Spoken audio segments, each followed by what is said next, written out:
아멘. 오늘 우리에게 주신 하나님의 말씀은 요한복음 11장 32절에서 44절의 말씀입니다. 저와 함께 한 절씩 교독하시겠습니다. 마리아가 예수 계신 곳에 가서 배웠고 그 발 앞에 엎드려 이르되 주께서 여기 계셨더라면 내 오라버니가 죽지 아니하였겠나이다 하더라. 예수께서 그가 우는 것과 또 함께 온 유대인들이 우는 것을 보시고 심령의 비통이 여기시고 불쌍히 여기사 이르시되 그를 어디 두었느냐 이르되 주여 와서 보옵소서 하니 예수께서 눈물을 흘리시더라. 이에 유대인들이 말하되 보라 그를 얼마나 사랑하셨는가 하며 그중 어떤 이는 말하되 맹인의 눈을 뜨게 한 이 사람이 그 사람은 죽지 않게 할 수 없었더냐 하더라. 이에 예수께서 다시 속으로 비통히 여기시며 무덤에 가시니 무덤이 굴이라 돌로 막았거늘 예수께서 이르시되 돌을 옮겨 놓으라 하시니 그 죽은 자의 누이 마르다가 이르되 주여 죽은 지가 나흘이 되었음에 벌써 냄새가 나나이다. 예수께서 이르시되 내 말이 내가 믿으면 하나님의 영광을 보리라 하지 아니하였느냐 하시니 돌을 옮겨 놓으니 예수께서 눈을 들어 우러러 보시고 이르시되 아버지여 내 말을 들으시는 것을 감사하나이다. 항상 내 말을 들으시는 줄을 내가 알았나이다.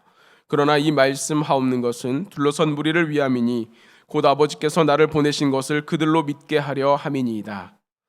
이 말씀을 하시고 큰 소리로 나사로야 나오라 부르시니 우리 한 목소리로 읽겠습니다.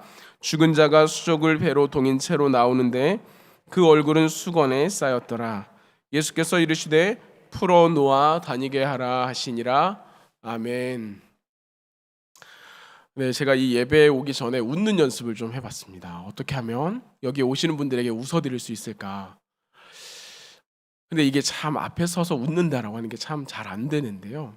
우리 옆에 있는 분들을 보면서 소리를 내시면 안 되고요. 한번 웃어주십시오. 그리고 마음속으로 이렇게 이야기하십시오. 당신이 하나님의 희망입니다. 네, 옆에 있는 분들을 보시고 저 보지 마시고요. 네, 당신이 하나님의 희망입니다. 웃으셔야 됩니다. 네, 웃으시면서 하셔야 돼요. 근데 제가 왜 웃었는가라고 말하는 것은 예배 자리에 나오는 하나님의 성도들을 보실 때 하나님의 마음이 어떠할까라고 하는 것을 생각해 보았습니다. 예배가 무너지고 하나님께 예배하는 것들, 하나님을 믿고 살아가는 것들이 무너지는 이 세대 가운데서도 꾸준히 예배 자리를 지켜 나오는 사람들, 그들을 바라보시는 하나님의 마음이 어떠할까? 그래서 서로 나누었으면 하는 것이 바로 당신이 하나님의 희망입니다 라고 하는 것이었습니다. 그 마음으로 우리가 다 같이 나누는 줄 믿습니다. 요즘 한간에 한참 이슈가 되고 있는 것들이 여러 가지가 있는데 제가 자주 살펴보게 되는 것은 베이징 동계올림픽입니다. 그것만 이 이야기만 들으셔도 어떤 분들은 이런 생각을 하시는 분들이 있을 텐데요. 지난 2018년 평창 동계올림픽에서 우리나라가 5위를 한 적이 있습니다. 특별히 우리나라는 쇼트트랙에 굉장히 강한 나라인데 그때도 잘했고 또 이번에 쇼트트랙에는 혼성 계주가 새롭게 신설되어서 우리나라가 참 좋은 결과를 얻을 수 있겠구나라고 하는 기대감이 있었습니다. 근데 막상 뚜껑을 열고 보니 이 동계올림픽, 특히 6일과 7일 양일에 걸쳐서 있었던 쇼트트랙의 결과는 참담하기가 그지 없었습니다. 이것이 참담한 것은 우리나라 선수들의 실력이 부족하다 이런 이야기가 아닙니다. 특히 남자 1000m 경기에서는 결승에 2명이나 올랐지만 이해할 수 없는 페널티로 실격을 당하는 일이 있었습니다. 이것이 이해할 수 없는 일이기 때문에 이 사태에 대해서 대한체육회에서는 동계올림픽위원회와 또한 국제빙상위원회에 이것을 제소했지만 이것을 받아주지조차 않았다라고 하는 것입니다.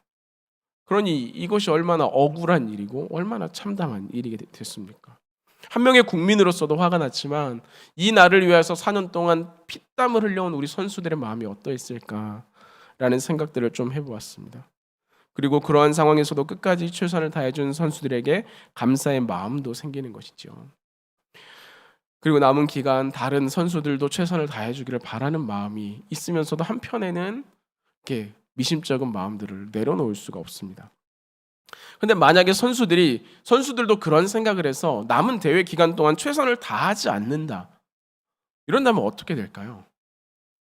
이 경기 어떻게 해봤자 내가 뻔히 알게 그러한 일들이 벌어질 텐데 내가 열심히 해서 뭐하나, 이런 생각을 가지고 경기에 임한다면 어떻게 되겠습니까? 매 경기마다 꼼수를 쓰고 태업을 하며 노력하지 않는다면 그것을 바라보는, 그리고 거기에 대해서 응원하고 기대했던 사람들의 마음은 어떻겠습니까?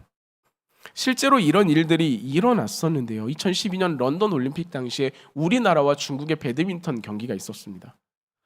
이 배드민턴 경기에는 이 다음번에 나갈 때 조 1위와 조 2위가 누구를 만나느냐를 결정하는 아주 중요한 경기였는데, 여기에서 조 1위로 가게 되면 반대조에 굉장히 강한 나라 선수를 만나야 했습니다. 중국의 한 조를 만나야 되는 것입니다.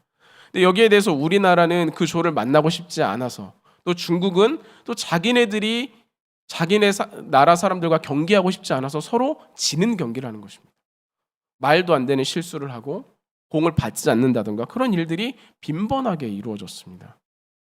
그러니 어떻게 됐겠습니까? 올림픽위원회는 이 경기를 보고 두 나라 모두 실격을 시켰고, 그동안 이 올림픽 경기 역사상 가장 최악의 수치스러운 경기 중 하나로 남게 되었습니다. 모든 경기가 그렇겠지만 태극기를 가슴에 달고 국가대표로 나선 경기는 훨씬 더 부담이 클 수밖에 없지요. 그것은 그 선수가 한 나라를 대표하기 때문이기도 하고, 모든 사람들이 거기에 기대를 걸기도 하고, 그의 수고와 노력이 그 자리에 들어있기 때문이기도 합니다. 그래서 선수들이 가슴에 태극마크를 달게 되면 그 이전보다 훨씬 더 열심히 경기를 뛰는 것을 우리는 보기도 합니다. 그것이 국가대표로서의 최선이고 가져야 할 마음가짐이기 때문입니다. 그렇다면 신앙인으로서 마땅히 가져야 할 마음가짐, 태도는 어떤 것일까요? 오늘 요한복음 11장 말씀을 통해서 우리가 이것을 좀 살펴보기 원하는데요. 배경이 되는 이 동네는 베다니라고 하는 곳입니다. 예루살렘, 이스라엘의 수도 예루살렘으로부터 2km 정도 떨어진 곳에 있는 이 베다니에는 예수님의 발에 향유를 부었던, 그 300데나리온이나 되는 그 향유를 부었던 마리아와 그 가족들이 사는 곳이었습니다. 마리아가 거기에서 자기의 오라버니 나사로를 예수님께 소개할 때 주가 사랑하시는 자 나사로, 이렇게 표현하는 것을 볼 때 이 가족과 예수님의 관계는 굉장히 친밀했던 것으로 볼 수 있습니다. 그렇기 때문에 이 나사로가 죽을 병에 걸렸을 때, 이제 임종을 얼마 남지 않았을 때 이 마리아는 예수님께 얼른 사람을 보내어서 그 소식을 알렸습니다. 왜 보내었을까요? 예수님께 이 소식을 알린 이유의 그 이면에는 예수님이 빨리 오시면, 예수님이 이곳에 도달하시면, 예수님께서 손을 얹어 기도해 주시면, 예수님께서 선포하시면 나을 수 있을 텐데 라고 하는 기대감이 그 안에 있지 않았겠습니까? 그런데 예수님께서는 그 소식을 들으시고도, 이게 중요하죠, 들으시고도 그 계시던 곳에 이틀이나 더 머무셨습니다. 이것은 굉장히 속상한 일이죠. 나는 굉장히 급한 일입니다. 나는 이 일이 빨리 이루어져야 됩니다. 그런데 예수님께서는 이 일에 대해서 별로 중요하게 생각하시지 않는 것 같습니다. 마치 내가 예수님 앞에 있어서 별로 가치 없는 사람이 된 것처럼 여겨질 때도 있습니다. 그래도 어떻게 됩니까? 우리가 기도하는 가운데 이루어지지 않아도 그래도 예수님께서는 다 계획이 있으실 거다. 예수님께서는 우리의 길을 선하게 인도하실 거다. 그래도 이것이 최악의 상황에 다다르기 전에 예수님께서는 이 일을 온전하게 회복시키실 것이다라고 하는 믿음과 기대감을 가지고 예수님 앞에 나아가지 않습니까? 그런데 그 동안에, 그 기다리는 동안에 나사로가 죽었습니다. 예수님께서 도착하신 그 이후에는 나사로는 이미 죽은 지 사흘이나 지난 그 상황에 예수님께서 오셨다라고 하는 것입니다. 그럼 예수님께서 어디에 머무셨을까요? 어디에 머무셨길래 이렇게 오래 머무시고 오는 동안 오래 걸렸을까요? 오늘의 사건이 시작되는 이 11장 1절, 그 전에 있는 10장을 보게 되면 그 말미 40절에 예수님께서는 요단강 건너편 요한이 처음으로 세례를 베풀던 곳에 계셨다라고 이야기합니다. 그럼 이 요한이 처음으로 세례를 베풀던 곳은 어디일까요? 요한복음 1장 28절을 보게 되면 요한이 처음으로 세례를 베풀던 곳은 요단강 건너편 베다니였습니다. 그러니까 지금 예수님께서는 같은 베다니에 계시면서도 이틀이나 더 고의적으로 머무르셨고, 그 소식을 알렸음에도 죽은 지 나흘이나 된 때에 도착하셨다라는 것입니다. 그 거리가 먼 것도 아니고 같은 마을에서 우리가 서울이 아무리 커도 여기서 오는데 그렇게 오래 걸리겠습니까? 근데 예수님께서는 고의적으로 이 일을 지연시키신 것입니다. 또 한 가지 성경을 보다 보면 우리가 죄송합니다. 성경을 보다 보면 우리가 이상하게 여겨지는 부분이 하나 있는데요. 예수님께서는 이 상을 당한 나사로의 집에 한 발짝도 들이시지 않습니다. 마르다와 마리아가 예수님을 맞이할 때는 그 집에서 나와 밖에서 예수님을 맞이하고 예수님께서는 이 사람들과 함께 그곳에 있다가 나사로의 무덤으로 가는 것입니다. 슬픔을 당한 집, 고난을 당한 집, 그 마음과 그 슬픔과 그 눈물의 자리에 예수님께서는 한 발짝도 디디지 않으신다는 것입니다. 그러니 이 정도 되면 예수님께서 정말로 나사로를 사랑하셨는가? 예수님께서는 정말로 이 일에 대해서 개선의 여지를 가지고 계시는가? 이런 의문이 들기 마련입니다. 마르다와 마리아도 마찬가지일 것입니다. 예수님께서 정말로 나를 사랑하시는가? 나를 이끌어 가시는가? 나사로가 아플 때 예수님께 연락을 드렸습니다. 그러니까 이 마르다와 마리아는 예수님께서 어디에 계시는지 충분히 알고 있다는 것입니다. 어디에 계시는지도 알고 거기서부터 얼마나 걸리는지도 압니다. 그런데 예수님은 오시지 않은 것입니다. 이 사실을 우리가 뻔히 알고 있다면 여러분 어떤 마음이 들 것 같으십니까? 예수님까지는 아니어도 우리의 집에 문제가 있어서 목사님께 연락을 드렸는데 목사님께서 연락을 받으시고도 한참 동안이나 일을 지연시키다가 결국 일이 다 생기고 나서 도착하셨다면 여러분 어떤 마음으로 바라보시겠습니까? 하물며 예수님이 사랑한다 말씀하셨던 그 예수님이 이렇게 행하셨습니다. 그러니 예수님께서 그 자리에 도착하셨을 때 마르다가 그리고 또한 마리아가 각각 예수님께 말씀하는 것이 예수님께서 진작에 오셨다면 우리가 연락을 드렸을 때 예수님께서 여기에 오셨다면 이 문제가 해결되지 않았겠습니까? 나사로가 살지 않았겠습니까? 이 어려움이 우리에게 생기지 않고 온전히 회복되지 않았겠습니까? 이렇게 항변하는 것입니다. 눈물을 흘리는 것입니다. 우는 것입니다. 우리는 그 마음을 충분히 이해할 수 있습니다. 그렇게 할 수 있죠. 예수님께서 오셨으면 어디 계시는지도 아는데요. 얼마나 걸리는지도 아는데요. 왜 우리 일에 예수님은 관심이 없는 것입니까? 그런데 예수님의 알 수 없는 행하심은 여기에서 끝나지 않는다는 것입니다. 예수님께서는 마리아에게 나는 부활이요 생명이니 나를 믿는 자는 죽어도 살겠고 살아서 나를 믿는 자는 영원히 죽지 아니하리니 이것을 내가 믿느냐 물어보십니다. 그리고 그것을 믿으라고 말씀하십니다. 살아서 나를 믿는 자는 영원히 죽지 아니하리라. 이것을 믿으라고 말씀하십니다. 그런데 살아서 예수님을 믿었던 나사로는 죽었습니다. 이미 죽어버린 이 상황에 예수님께서는 이런 말씀을 하시는 것입니다. 그러니까 마리아와 마르다는 그 마음 가운데 예수님의 말씀이 오히려 상처가 되는 것입니다. 예수님이 진작에 오셔서 살려주시면서 그런 말씀을 하셨으면 여기에 내가 아멘 하겠지만 이미 죽어버린 다음에 예수님이 이게 무슨 소용이 있습니까? 무슨 위로가 되라고 이런 말씀을 하시는 것입니까? 믿으라고 하시니 믿는다고 대답하지만 믿어지지가 않는 것입니다. 내가 예수님을 따라 살아가고 내가 예수님과 동행할 때 예수님은 정말로 나를 사랑하시고 예수님은 나의 문제에 관심이 있으신가? 이 문제에 대해서 예수님이 해결하려고 하시는가? 이 문제가 터지기 전에 도착하셨으면 정말로 이 장례가 일어나기 하루 전에만 아니 당일날 1시간 전에만 오셨어도 해결되었을 텐데 그러니 예수님이 그리스도이시다라고 하는 것을 고백하지는 하지만 나사로를 살리신다는 예수님의 말씀에 이 마리아가 대답하죠. 그것은 나중에 예수님께서 부활하시고 사람들이 깨어날 그때나 이루어질 일 아니겠습니까? 나사로가 살아날 것이다 라고 말씀하시지만 주님 그것은 나중에나 이제 우리가 다 죽고 이 문제를 기억하는 사람도 아무도 없을 때 그때나 일어날 일 아닙니까? 이렇게 대답하게 되는 것입니다. 우리라면 어떨까요? 이 문제가 우리에게 있다면 어떨까? 아니 우리가 지금 가지고 있는 여러 가지 기도의 제목들과 문제들이 있지 않습니까? 근데 그것을 가지고 주님 앞에 나와서 기도합니다. 그런데 예수님께서는 최선을 다하지 않는 것처럼 보입니다.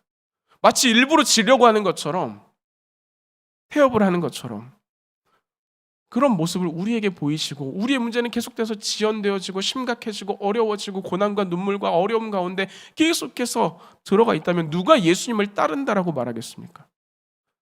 나사로의 병 들었음을 예수님께 알리듯이 우리도 우리의 간절함을 주님 앞에 아뢰었는데 그 소식을 듣고도 이틀이나 더 머무시고 그리고 죽은 지 나흘이 되기까지 그 길을 천천히 오기 싫은 길을 끌려오는 것처럼 오시는 그 예수님, 그 마음처럼 내 기도와 내 간구와 내가 하나님 앞에 아뢰었던 모든 것들은 여전히 답답하고 지연되고 아무런 개선의 여지가 보이지 않는 것을 볼 때 우리는 믿는다. 예수님이 나의 그리스도 되십니다. 이렇게 고백하지만 시간이 지남과 함께 우리는 조금씩 지쳐가는 것입니다. 우리 안에서도 원망이 자연스럽게 나오는 것입니다. 예수님을 믿는데 왜 내 삶이 이렇습니까? 전능하신 하나님이 내 삶을 이끌어 가신다고 하는데 왜 내 삶은 여전히 이렇습니까? 내가 간구하는 것에 하나님 듣고 계십니까? 주님 나를 사랑하고는 계십니까? 심지어 죽어 슬픔 가운데 놓인 나사로의 집에 들어가지도 않으신 것을 볼 때면 내 마음과 내 상황과 내 상태에 전혀 관심이 없는 것처럼, 내 마음 가운데 내 상황 가운데 전혀 들어오시지 않는 것처럼 여겨져 나의 신앙에 대한 공허함과 허탈함이 생길 때도 있는 것입니다. 그러니 예수님보다는 마리아와 마르다의 심정이 충분히 이해가 됩니다. 왜 지연되는지 이해할 수도 없고 예수님께서는 충분히 가능하다는 것을, 예수님께서 이미 오셨더라면 충분히 이 문제가 해결될 수 있었더라는 것을 알기 때문에 더 상심하는 것입니다. 할 수 있는 분이 안 하셨으니까요. 하지만 우리의 생각이 여기에서 그치면 안 되는 것이 포인트입니다. 우리가 집중해야 될 대상은 마리아와 마르다의 상황이 아닌 것입니다. 우리가 믿고 따르고 살피고 알아야 할 대상은 누구입니까? 예수님입니다. 왜 예수님께서 그렇게 늦으셨는지, 왜 예수님께서 그렇게 행하셨는지, 무엇 때문에 그런 일들을 하고자 하시는지 우리는 이 사건을 통해서 그것을 바라보아야 됩니다. 성경은 모든 일들을 통해서 다윗이 대단한지 바울이 대단한지가 아니라 그 가운데서 예수님은 무엇을 하셨는지, 이 마리아와 마르다와 함께 이 나사로의 죽은 사건을 통해서 예수님은 왜 이렇게 일을 행하고 계시는지, 또 우리에게 무엇을 말씀하고 계시는지 말입니다. 예수님께서는 마리아와 같이 또한 마르다와 같은 마음으로 늘 바라보고 있는 우리에게 이 오늘의 본문을 통해 예수님을 조금 더 알고 예수님의 뜻 가운데 나오라고 이야기하시는 것입니다. 그러면 예수님께서는 왜 그러셨을까요? 충분히 하실 수 있는 그 예수님께서 왜 그러셨을까요? 우리가 잊지 말아야 할 중요한 핵심 중에 하나는 예수님께서는 이 땅에 그냥 오시지 않았다라고 하는 것입니다. 분명한 이유와 목적을 가지고 이 땅에 오셨습니다. 여기에 대해서 여쭤보면 많은 분들이 요한복음 3장 16절과 17절을 대답합니다. 하나님이 세상을 이처럼 사랑하사 독생자를 주셨으니 이는 그를 믿는 자마다 멸망하지 않고 영생을 얻게 하려 하심이라. 하나님이 그 아들을 세상에 보내신 것은 세상을 심판하려 하심이 아니요 그로 말미암아 세상이 구원을 받게 하려 하심이라. 이 말씀에 우리가 많은 은혜를 받고 감사하고 아멘합니다. 그런데 이 문장의 맨 앞에는 무엇이라고 나옵니까? 하나님이 세상을 이처럼 사랑하사 그 아들은 보내진 것입니다. 예수님의 뜻을 말하는 것이 아니라 하나님의 뜻을 이야기합니다. 물론 삼위일체 하나님께서는 그 모든 의도와 과정과 결과에 함께 하시지만 이것을 구분해서 우리에게 설명해주고 있는 내용들을 우리가 바라볼 때는 그것을 조금 더 나누어서 살펴볼 이유와 필요가 있습니다. 그럼 예수님께서는 왜 오셨습니까? 예수님께서 이 땅에 오신 이유는 무엇입니까? 예수님의 목적은 요한복음 5장 18절 19절에 나오는 것과 같이 하나님의 뜻을 이루기 위해서 오셨습니다. 가끔 우리가 오해하는 경우가 있는데요. 예수님은 사람의 중심을 놓고 일을 하셨다라고 생각하는 경우가 있습니다. 예수님께서는 사람에게 중심을 두고 움직이시는 것이 아니라 하나님께 중심을 두고 그 모든 공생의 활동을 하셨습니다. 인간을 사랑하시는 하나님의 사랑과 인간을 구원하시기 위한 하나님의 뜻 가운데 보냄을 받아 이 땅 가운데 또 우리에게 오신 것입니다. 이를 통해 예수님을 믿는 자마다 구원을 받게 하시며 그 사람을 다 하나님께로 인도하여 하나님께 영광을 돌리게 하는 것. 이것이 예수님께서 이 땅에 오신 사명이요 목적인 것입니다. 그런데 자매들은 무엇이라고 이야기합니까? 인간의 필요에 대한 대응으로 예수님께 이야기합니다. 그러니까 오지 않으심에 대해서 원망의 이유가 생기는 것입니다. 제가 분명히 예수님께 말씀드리지 않았습니까? 이 일이 최악으로 닿기 전에 제가 예수님께 이야기하지 않았습니까? 그런데 예수님 왜 그렇게 하지 않으셨습니까? 예수님께서 이 땅에 오신 이유와 목적이 나의 필요를 채워주기 위함에 있다라고 오해하는 것입니다. 그들뿐만 아니라 주변에 있었던 많은 사람들은 무엇이라고 이야기합니까? 왜 이 사람이 살리지 못하였느냐라고 이야기합니다. 눈먼 자도 눈뜨게 했던 그 사람이 왜 죽어가는 이 사람을 살리지 못했느냐라고 이야기합니다. 예수님의 사역과 목표를 놀라운 일들을 보여주거나 문제를 해결해주는 나를 위한 것으로 오해하는 것입니다. 그러니 나에게 문제가 생기면, 나사로가 죽으면 예수님은 이상한 분, 예수님은 능력이 없는 분, 예수님에 대한 신뢰와 믿음이 흐트러지는 것입니다. 뿐만 아니라 제자들도 마찬가지였습니다. 예수님께서 제자들과 함께 예루살렘으로 올라가는 그 걸음을 인간을 위한, 예루살렘을 위한, 이스라엘을 위한 기쁨 뿐만 아니라 나를 위한 하나님의 사건으로 받아들였습니다. 그러니까 어떻게 됩니까? 다 큰 어른들이 길가에서 싸우는 것입니다. 내가 예수님의 오른편에 서야 된다. 내가 예수님의 왼편에 서야 된다. 이것을 두고 싸우고 있는 것입니다. 그러다가 예수님께서 십자가에 달려 돌아가시고 나니 이들의 선택지는 없어져 버렸습니다. 이들은 이제 다시 집으로 돌아가는 것 외에는 아무런 소망이 없습니다. 예수님은 그러한 목적을 가지고 오셨는데 이것을 이루지 못하고 죽은 분, 이렇게 이해하기 때문입니다. 그러다 보니까 예수님에 대해서 전혀 이해하지 못하고 예수님에 대해서 이해하려고 하지도 않는 모습들, 그것이 이 가운데, 오늘의 사건 가운데, 우리의 삶 가운데 나타나는 것입니다. 그래서 예수님께서 오늘의 본문에 어떻게 말씀하십니까? 3번이나 반복하여서 비통해 하시고 눈물을 흘리시고 또 비통해 하십니다. 하나님의 뜻이, 예수님의 목적이 무엇인지 전혀 알지 못한 채 그저 나의 문제를 해결해 주시는 분, 이렇게 이해하고 있으니까요. 그러한 자매들에게 예수님께서는 내가 믿으면 하나님의 영광을 보리라, 이렇게 말합니다. 세상을 살아가는 동안 어려움과 고통과 절망이 없을 거야, 이렇게 말씀하시는 것이 아닙니다.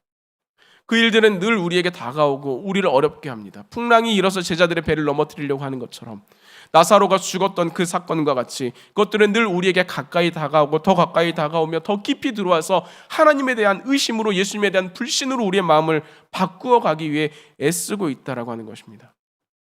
그러나 그럼에도 불구하고, 이미 나사로가 다 죽어버렸음에도 불구하고, 인간으로서는 아무것도 할 수 없을 만큼 냄새가 나서 썩어버리는 그런 상황에 놓여 있다 할지라도 예수님께서는 믿는 사람은 나사로가 다시 살아나는 그 사건과 같이 하나님의 영광을 보게 될 것이다 말씀하시는 것입니다.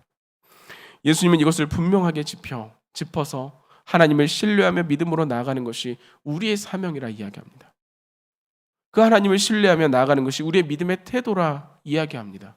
거기에 대해서 우리는 태업하거나 거기에 대해서 우리가 불성실해서는 안 된다라고 하는 것입니다. 예수님께서는 그렇게 말씀하신 후에 하늘을 우러러 하나님 앞에 기도를 올리시는데 그 내용이 굉장히 독특하죠. 이 기도를 들어주심에 감사하는 고백을 하나님 앞에 하고 있습니다. 나사로의 사건 가운데 예수님께서 언제 기도하셨습니까? 나사로의 사건 가운데 예수님께서 나사로를 만나거나 아니면 그 마리아와 마르다, 아니면 그 집에 들어가 어떻게 손을 얹어 기도하신 적이 있습니까? 하나님 앞에 무릎 꿇어 기도한 적이 있습니까? 아니요, 한 번도 없습니다. 그럼 언제 하셨을까? 이것은 성경에 나오지 않는 추측의 이야기지만 아마 예수님께서는 이 도달하기 전에, 이틀 전에 소식이 닿았을 때, 이틀 동안 그 자리에 머물러 있을 때, 그리고 오는 여정 가운데 하나님 앞에 이 나사로를 위하여서, 마리아와 마르다를 위하여서, 그 자리에 있는 인간을 위하여서 하나님의 뜻을 구하며 하나님께 간구하시지 않았을까? 그런데 예수님께서 오실 수 없었던 이유는 하나님께서 허락하지 않으셨기 때문에, 그 기도와 그 간구에 하나님의 뜻이 아직 나오지 않았기 때문에 올 수 없었던 것, 그것이 아닐까 생각해 봅니다. 그러니 이 이틀의 시간은, 아니 또 나흘의 시간은 예수님께서 하나님께 간구하는 시간이었으며 하나님의 때를 기다리는 시간이었다라고 하는 것입니다. 그 결과 어떻게 됩니까? 죽은 지 나흘이나 된 나사로가 스스로 걸어 나왔습니다. 썩어서 냄새가 나던 이 나사로가 아무런 소망이 없다라고 말하고 그 옆에 있는 이들도 예수님 지금은 아닙니다라고 말하는 그때 그 나사로가 온전히 회복되어서 스스로 걸어 나왔습니다. 나사로의 시간에서도, 사건에서도, 겟세마네에서의 기도에서도 예수님께서는 하실 수 없으셔서가 아니라 하나님의 영광을 위하여 그 주권을 하나님께 내어드렸습니다. 나는 하고 싶지 않더라도, 때로는 내가 얼른 가서 나사로를 살려주고 싶더라도 그것을 결정하는 주권을 하나님께 내어드리는 것입니다. 그래야 하나님의 뜻이 있을 때 이 일을 행하는 것, 그래야 하늘을 우러러 내 기도를 들으심에 감사하는 예수님의 모습을 우리가 발견하게 되는 것입니다. 그 다음에 선포하지요. 나사로야 나오너라.